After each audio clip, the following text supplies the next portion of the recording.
Hey, what's up? It's Wes here, aka Seahawks Prime, and football is back. Seahawks football is back. It's a 23-24 season, and our 53-man roster is nasty. We are flat out savage. I don't care if you hate the Seahawks, if you love the Seahawks, look at it for what it is. We have a lot of crazy dynamic talent. We're a young team, and everybody is bought in. That's what I'm thinking is really going to be the difference this year. The entire unit is bought in, just not sectionally amongst positional groups. Everybody is ready to rock right now, and if you're playing the Seahawks, you don't want to be on their schedule. I don't care what you think or what you say. You got a great team. You do not want to play this team right now because there's so much unknowns and so much depth of talent that week to week, we could just throw so much different stuff at you. Let's get into the 53-man roster. We got Geno Smith, who will end this year as a top 5 quarterback. He will earn his contract, not just because we added Jackson Smith and Jigba, but we were already nasty. And this offense is really going to get into a rhythm early. Yeah, you know, we're going to play some kind of bad teams early, but it doesn't matter. I think this team's mentality is steady and will be throughout the year. Geno Smith and Drew Lock starting level quarterback, has shown that throughout the preseason, and his commitment and his dedication towards the Seahawks and learning this offense is shining. Running back, Kenneth Walker, K9, an absolute savage, dog of an animal. Yes, injury concerns, question marks, but if he is playing and you give him a lane, he is going to house that. So K9 is a threat in the NFL, top 10 running back talent, and may show it this year. Zach Charbonnet, great pickup in my opinion. A lot of people thought it was a reach, but Zach Charbonnet is an absolute hammer, and we're going to see him start using his hands more in the catching game as the season progresses. Kenny McIntosh hit IR. That sucks, but I think he will play this year. A really, really good dynamic young player out of Georgia that had, you know, an exceptionally productive career and just a great head on his shoulders. DJ Dallas is becoming old faithful, great leader, great special teams guy. Can kind of do it all. An underrated player. Running back room is great. Wide receiver room. Our wide receiver room is the greatest in the NFL. Love Jamar Chase, love T. Higgins. You've heard it all before, but nothing touches Tyler, DK, JSN, and now Bobo. Jake Bobo, Mr. Always Open. This guy is so open. I think like when he hops in the shower, like the water can't catch him. You know, the water avoids Jake Bobo. This guy is like a freaking, like a reptile in open space. Like it's impossible to catch this man. When we add Bobo to the mix as the 4th wide receiver, Derek Young hopefully coming back later, and Cody Thompson. I still haven't seen enough from Cody Thompson to make me feel that we shouldn't take a stab at Matt Landers or something like that, but we got those guys on the practice squad and nice receivers on the practice squad. So this is the best receiving core in the NFL. If you don't like it, just unsubscribe right now. I don't care. Or don't subscribe at all. Tight end room, the deepest in the NFL. Maybe not the most top heavy, but Disley, Parkinson, Fant. That is nasty. They will combine for big yardage, and they can all block and play good football, sound football, and we can go big personnel when we need to. If any of the other positional groups go down on offense, and the offensive line, Charles Cross, hope he takes a big step forward. There's been question marks about Cross. I believe in Charles Cross's work ethic, and he's going to pick it up, and he's going to, you know, fulfill that draft position that he took. Damian Lewis, he's been really sound for us. Love Damian Lewis. He's a little limp. You know, he's always kind of a little bit hurt, but he's a very solid player. Evan Brown has solidified that center spot, took it over Oluwatimi. Oluwatimi has a bright future, but you can still see he needs work. Evan Brown, I just love his mentality. He seems like a really smart guy. I really liked his interviews in camp there. Phil Haynes, yet to be determined what Phil Haynes can do with a starting level job, but I want to see it. I do like what I've seen from him over the past couple of years. Abraham Lucas, probably a top 5 right tackle in the NFL as a rookie. Let's see what happens next. And, you know, Oluwatimi, once again, I do think there's a great promise for him. He's a very talented young man, very smart. Jay Curran has been reliable for us. Bradford, just an absolute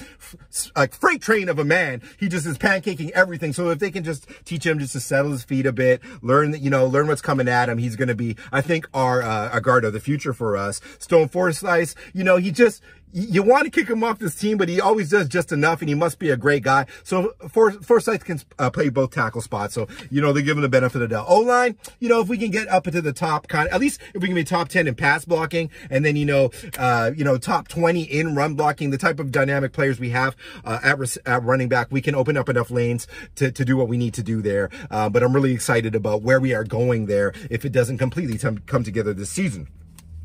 Defense. I'm a defensive-minded guy, so going into the season, I was already pumped up knowing that we would draft some good defensive players. But, you know, the addition of Draymond Jones is so underrated. I think if Draymond Jones really shines on this defensive line in the capacity he could be, he's going to open up so much more for the edge. And speaking of that, we've got other DLs like Mario Edwards Jr. Mario Edwards is, I think, just that journeyman. He is that journeyman, but underrated might not be the word. I think he's just solid, and he's going to be solid, and he's not going to disappoint you. But Jaron Reed, I think, is a really sneaky pickup for us, and is going to start at nose and get pass rush at nose, which we haven't had forever. Mike Morris, we're all excited about Mike Morris.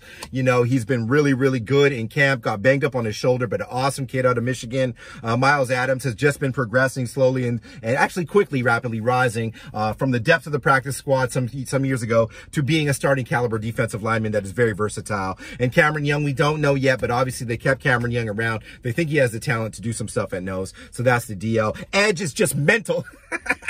Cheta Nwosu. Derek Hall was born dead, literally born dead. So if he's out here at this point in time, you don't want to be someone that gets hit by Derek Hall. Boye Mafe, you know, just a great kid out of Minnesota. He's taking huge strides. Everyone's talked about that, but what I see in Boye Mafe is a star player. I think Boye Mafe is a star level player. You know what I mean?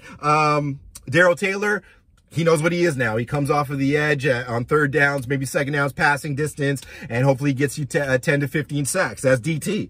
Tyreek Smith, I'm so proud of that guy. He worked his way back, you know, from injury, maybe deemed mediocre, and just really shined in the preseason. So shout outs to him. That rounds up the edge group. Linebackers, we've got possibly one of the greatest linebackers. We do have one of the greatest linebackers of all time, but we are watching a gold jacket player in effect that just doesn't seem to slow down. And what he brings to the locker room and the team is just monumental in terms of leadership, being sound in assignment, gap assignments, even coverage still. Bobby Wagner is just amazing.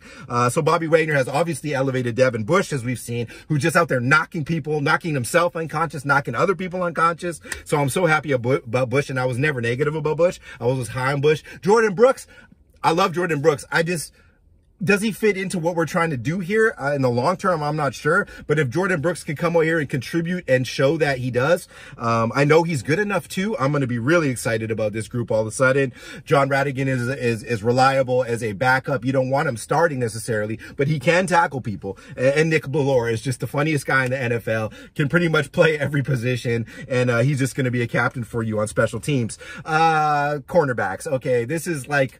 The cornerback is like a UFO kind of like mystery on Discovery Channel type of thing. You've got Reek Woolen, you've got Witherspoon, you've got Bryant, you've got Trey Brown, you've got Mike Jackson, you got Artie Burns. All of these guys could start on like any team in the NFL. And some of these guys are depth guys for us. Does Witherspoon ease his way back into it? I have no worries about Devin Witherspoon. He's going to be freaking nuts, guys. Yes, if his hammy holds up, blah, blah, but they're doing the right stuff with Spoon. Reek, I mean, if he can... All right, is anyone even going to throw at Reek this year? So that's even why I think he's going to bring up these other corners, because they're going to know that they're going to be getting targeted, because I don't think people are going to look at Reek much that way. Anyway, best cornerback room in the NFL by a landslide. I'm not trying to hear it, New York Jets fans. I love you guys, but I'm not trying to hear it. Safety, also the greatest. You know, Quandre Diggs, when Jamal Adams comes back, but even when Adams is not back, to me, Diggs and Love is the best group in the NFL alone. It's my opinion. I know I'm biased to Seahawks in his prime, but am I wrong? And then Jamal Adams will come in and be a linebacker, a defensive end, sometimes a strong safety, sometimes a free safety, sometimes a corner, sometimes an interior lineman. It's Jamal Adams, man. I'm not hating on my boy Jamal. You know, it's worth every penny to me. Just your sideline antics alone, Jamal Adams, are worth every dollar to me. I absolutely love that guy. And his personality is also why he hasn't been cut. Not only his upside, but he is great for this organization. Love Jamal Adams. I don't care. The trade, yeah, it hurts. He didn't get the games. You wouldn't have done it, hindsight 2020. But today, if you get Jamal Adams back here against the Detroit Lions, would you still be saying the same thing? Anyway, it is what it is. This Seahawks team is going to attack you from every which way, offensive and defensively. You're going to see more crossing routes, more sluggos. You're going to see a lot more creative stuff that, you know, I don't think it's going to be purely like the traditional Waldron offense I thought they were going to try to run, because they have more ability to do more things now, specifically with JSN and Bobo emerging. I just think that those guys have really unique type of route options. They can run a lot of different things, and Geno is going to be able to hit those guys. So look for record years from DK Metcalf. Tyler might kind of concede some of those targets to the younger guys in a sense, but I think in the red zone, he's still going to be nasty. You got a lot to deal with when you're playing the Seahawks offense, let alone the run game. So look for us to just be at least a top 5 offense this year. I'm not going to go crazy about if we're points leaders or whatever. We'll be super efficient and we'll be very explosive. On defense, if we can get up to a I'd say if we can get into a top 15 defense, we'd be a Super Bowl contender. A top 20 will get us deep into the playoffs, I believe, like maybe to a championship game. But if it really emerges and some of these young D linemen especially really come out and explode on the scene, because I'm already sold on the secondary if they're healthy, it's going to be like one of those types of teams that not only can compete with everybody, but might start getting looked at completely different going into games with the Vegas spread, etc. So it's Seahawks Prime. You know, I'm very optimistic about it, you know, but most of the pundits will say Seahawks are, you know, a top 12 to top 20 team. Seattle Seahawks this year, in my opinion, are a top 5 NFL team. And if you beg to differ, we can get technical in the comments and I'll break it down to you. But for now, I'm just excited that it's happening. Rams fans watching this game after or before, in the pregame, it's not a hate thing, but you guys, man, it might be a tough day. I know McVay always plays this tough. Seattle Seahawks this year are going to win 13 games. I bumped it back up from 12 to 13. We're going to win 13 games this season on the backbone of the depth alone, because I think as guys go down, we're going to have no real huge drop-offs. I mean, there's massively star players on our team now, but it's just like, where does Jake Bobo come from? You know what I mean? Where do these guys come from? You know, re-emerging guys like Trey Brown. Seattle believes in their players. They hold on to their players. They nurture their players. They nurture the system. And they always come back around to a point where you're like, damn, maybe these guys are really good. And this year they could be exceptionally good. It's Seahawks Prime. Please like and subscribe. Sorry if you were seeing spit flying everywhere. I had to record this on in my car, going to get some snacks for family movie night. You know what time it is? Hit me with a subscription. I've been at 1,700 subscribers for like a year. Give me some subs, guys. I'm really doing this thing here. I'm going to be bringing it back. Thank you so much for listening. It's Seahawks Prime. I love y'all guys. Go Hawks!